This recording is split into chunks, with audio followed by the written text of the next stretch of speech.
Is electronic voting still a topic of current interest? Before October 8th, the answer was clearly no. Hi, this is David Allen Greer. Electronic voting was no longer an interesting subject because it had clearly faded from public consciousness.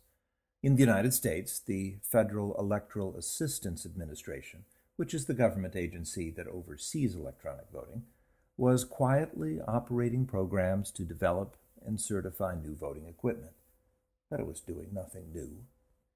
The Caltech-MIT program on electronic voting was no longer very active. Not much has appeared on its website in a long time.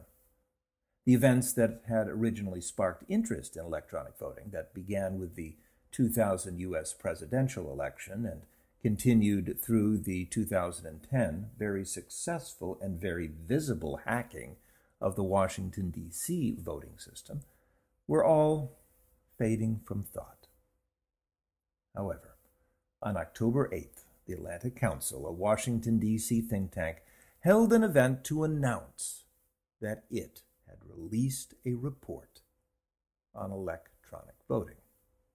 Well, by itself, the report offered very little that could be considered new.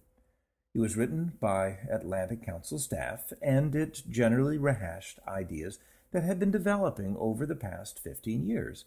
It had only one reference that was dated after 2010, and in all, it compared poorly to a report that was prepared for the government of the Canadian province of British Columbia.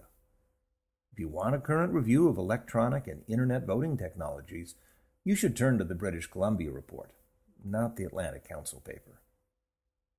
Still, the Atlantic Council paper offered at least a small reminder that the topic of electronic voting should remain of interest to the public.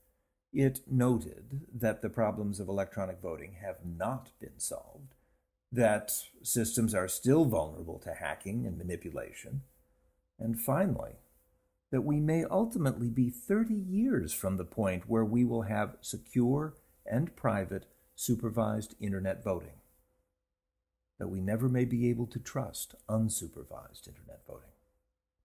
One of the people at the Atlantic Council event put the issue succinctly when he stated that voting systems needed to be able to convince the losing candidates that they had indeed lost fairly and lost honestly. To establish strong democracies, especially in countries that have little experience in democracies, we need to have strong voting systems. The current technologies of voting, from paper ballots to touchscreen systems, cannot always make a completely convincing case that the losing party has indeed lost. Therefore, the Atlantic Council was probably correct in its effort to keep the subject in front of the public. Until we have robust and accurate voting systems, we need to discuss the subject of electronic voting in the public and among engineers, even if we have little new to say. This is David Allen Greer. Take care.